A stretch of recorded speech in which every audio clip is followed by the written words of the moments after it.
नमस्कार मित्रांनो, Ashish sir education YouTube चॅनलवर तुमचं सर्वांचं सहर्ष स्वागत करीत आहे. काल आपण भाषा म्हणजेच काय, लिपी म्हणजेच काय, व्याकरण म्हणजेच काय हे आपण बघितलं.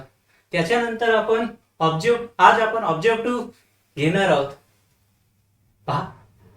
भाषा, लिपी, व्याकरण आणि मराठीचे उगम कसे झाले या टॉपिकवर आपण ऑब्जेक्टिव्ह घेणार आहोत. तर चला मग स्टार्ट करूया. भाषा म्हणजेच काय? पहिला प्रश्न आहे, भाषा म्हणजे फर्स्ट ऑप्शन आहे बोलणे, विचार व्यक्त करण्याचे साधन, लिहिणे. सी आहे लिहिणे. चौथा आहे संभाषणाची कला. तर भाषा म्हणजेच काल आपण बघितलं, भाषा म्हणजेच विचार व्यक्त करण्याचे साधन, म्हणजे याची आन्सर बी आहे.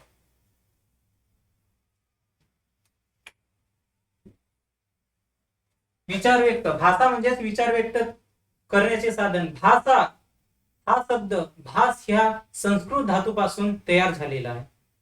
काल आपण बघितलं, याचे एक्सप्लेनेशन आहे. दुसरा प्रश्न आहे, आपल्या मनातील भाव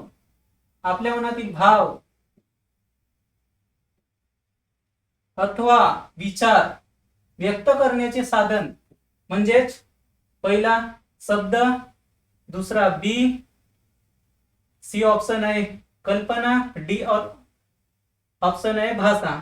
तर आपल्या मनातील भाव अथवा विचार, भाव आणि विचार सेम असते, सारखे असतात. विचार व्यक्त करण्याचे साधन म्हणजेच भाषा होय. विचार व्यक्त करण्याचे साधन म्हणजेच विचार व्यक्त करण्याचे साधन जिथं विचार व्यक्त करण्याचे साधन आला तो म्हणजेच भाषा होय. तिसरा प्रश्न, विचार व्यक्त करण्यासाठी मानवाला मिळालेले मुख्य साधन कोणते? ए ऑप्शन आहे मित्र, बी ऑप्शन आहे भाषा, तिसरा ऑप्शन आहे भावना, डी ऑप्शन आहे समाज. तर विचार व्यक्त करण्याची, मी काय म्हटलं, विचार व्यक्त करण्यासाठी मानवाला मिळालेले साधन म्हणजेच भाषा होय. विचार व भावना, अनुभव. चौथा प्रश्न, विचार, भावना, अनुभव व कल्पना व्यक्त करण्याचे साधन. ए ऑप्शन आहे हातवारे, बी ऑप्शन आहे भाषा, सी ऑप्शन आहे लिपी व डी ऑप्शन आहे संवाद. तर विचार व्यक्त करण्याचे साधन म्हणजेच भाषा होय. तर इथं पण आन्सर आहे बी. भाषा विषयक कौशल्याच्या पायऱ्या आहेत. भाषा विषयक कौशल्याच्या किती पायऱ्या? काल आपण बघितलं लेक्चर मध्ये, कालचा व्हिडिओ तर जर तुम्ही बघितला नसाल तर कालचा व्हिडिओ बघून घ्यावे, त्यानंतर हे ऑब्जेक्टिव्ह सॉल्व्ह करा. तर भाषा विषयक कौशल्याच्या 5 पायऱ्या आहेत. कोणती पण भाषा जर शिकायची असेल तर त्याच्या पायऱ्या आहेत. श्रवण पहिली, दुसरी वाचन, तिसरी लेखन, चौथी भाषण आणि 5वी संभाषण. असे एकूण 5 पायऱ्या आहेत. 5 पायऱ्या. लिपीचा शोध, 6वा प्रश्न आहे, लिपीचा शोध लागल्यामुळे आपल्याला काय शक्य झाले? लिपीचा शोध लागल्यामुळे आपल्याला लेखन शक्य झाले. लिपी म्हणजेच काय?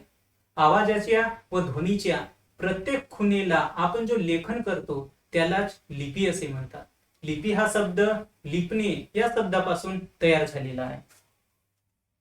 मराठी भाषा लेखनासाठी टिंब लिपीचा वापर करतात. पहिला आहे ए ऑप्शन आहे देवनागरी, बी ऑप्शन आहे ब्राह्मी, सी ऑप्शन आहे सडका आणि डी ऑप्शन आहे सुंदरा. तर मराठी भाषा लेखनासाठी देवनागरी लिपीचा वापर केला जातो आणि किंवा बाळबोध लिपीचा. तर इथं बाळबोध लिपी नाही आहे, देवनागरी आहे. तर मराठी भाषा लेखनासाठी देवनागरी लिपीचा वापर करतात. मराठी भाषा गौरव दिन केव्हा साजरा केला जातो? मराठी भाषा गौरव दिन केव्हा साजरा केला जातो? फर्स्ट ए ऑप्शन आहे 1 मे आणि बी ऑप्शन आहे 15 ऑगस्ट आणि सी ऑप्शन आहे 27 फेब्रुवारी आणि डी ऑप्शन आहे 28 फेब्रुवारी. तर मराठी भाषा गौरव दिन हा 27 फेब्रुवारीला साजरा केला जातो. 27 फेब्रुवारीला वि वा शिरवाडकर यांचा जन्मदिवस असतो. विष्णू, त्यांचं पूर्ण नाव विष्णू वामन शिरवाडकर हा त्यांचा पूर्ण नाव आहे. त्यांचा जन्मदिवस गोवा व महाराष्ट्र राज्यात मराठी भाषा गौरव दिन म्हणून साजरा केला जातो. नवा प्रश्न आहे, देवनागरी लिपी असणाऱ्या भाषा कोणत्या? देवनागरी लिपी म्हणजे देवनागरी लिपी असणाऱ्या भाषा कोणत्या आहेत? हे मित्रांनो 6 भाषा आहेत. आपली भाषा कोणती आहे? लक्षात कसा ठेवायचं ते बघा. आपली भाषा कोणती आहे? मराठी. मराठी ही कोणत्या भाषेपासून तयार झालेली आहे? संस्कृत. मग तिसरी भाषा कोणती आहे? हिंदी.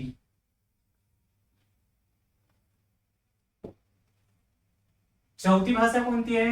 गुजराती. पाचवी भाषा कोणती आहे? पाली. आणि 6वी भाषा आहे बंगाली. तर इथं बघा, मराठी, गुजराती, हिंदी, संस्कृत हे आहेत का? मराठी, हिंदी, गुजराती, संस्कृत आहेत. म्हणजे हा होऊ शकते.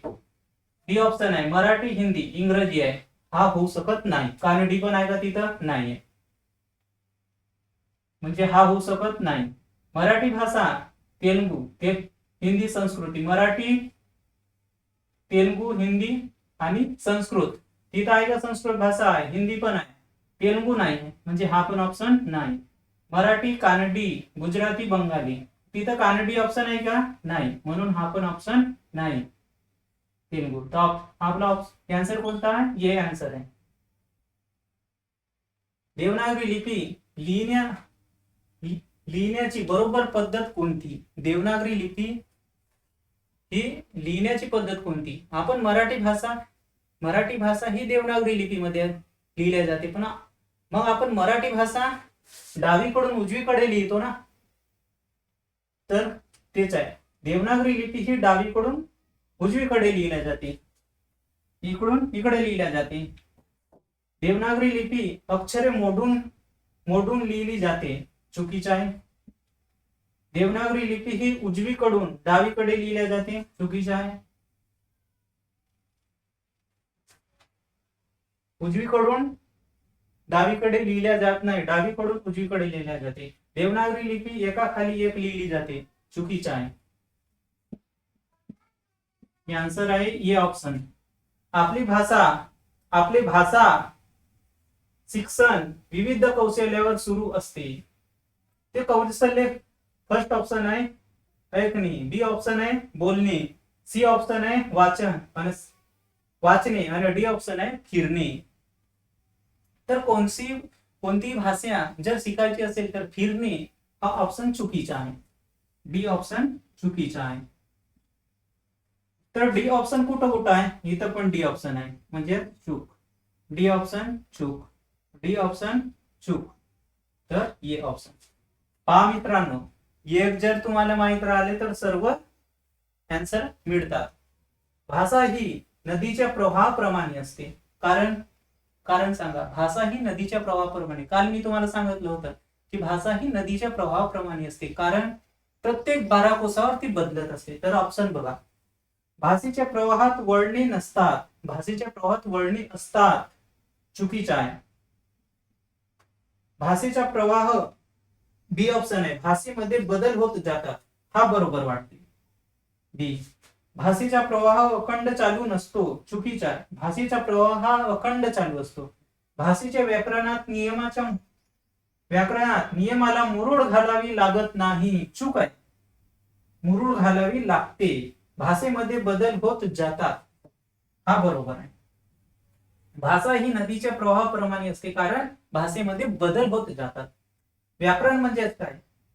व्याकरण म्हणजेच काल आपण बघितलं होतं. व्याकरण म्हणजेच भाषेचे स्पष्टीकरण करण्याच्या शास्त्राला व्याकरण असे म्हणतात. भाषा शुद्ध करण्याच्या शास्त्राला व्याकरण असे म्हणतात.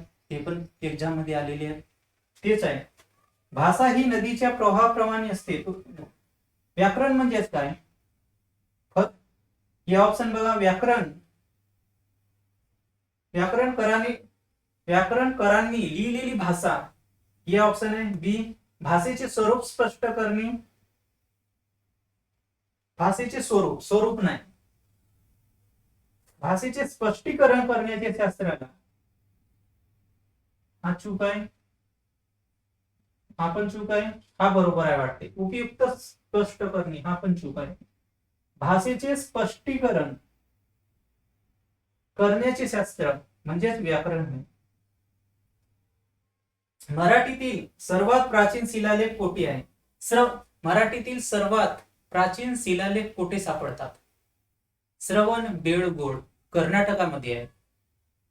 मराठी भाषा कोणत्या कुळातील आहे? इंडो युरोपियन कुळातील आहे. हे सरळ सेवेमध्ये विचारलेले प्रश्न आहेत.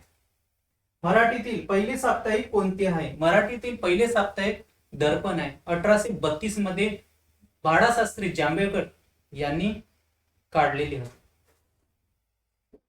निबंधकार कोणाला म्हणतात? निबंधकार कोणाला म्हणतात? विष्णू शास्त्री चिपळूणकर त्यांना म्हणतात. मराठीतील स्त्री कादंबरीकार कोण आहे? साडूबाई तांबेकर. मराठीतील पहिली स्त्री कादंबरीकार कोण आहे? साडूबाई तांबेकर. हे पण प्रश्न आलेले आहेत. मराठीचे पानिनी कोणाला म्हणतात? दादोबा पांडुरंग तळवलकर. मराठी भाषेचे शिवाजी कोणाला म्हणतात?